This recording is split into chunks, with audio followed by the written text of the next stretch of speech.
और एक हदीस में रसूल करीम सल्लल्लाहु अलैहि वसल्लम ने यह भी इरशाद फरमाया कि जब कोई तुम में से दुआ मांगे तो यूं ना कहे कि अल्लाह अगर ये अच्छा है तो कर दे, अच्छा ना है तो ना करे, न कीजिए, यूं ना कहे, बल्कि जो चीज चाह रहा है वो पूरे एहतमाम के साथ उसी को मांगे।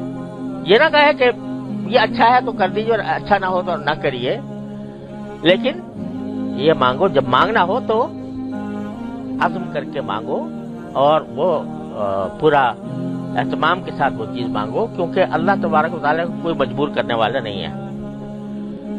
वो अल्लाह ताला पर छोड़ दो कि मेरे हक में बेहतर होगा या नहीं होगा।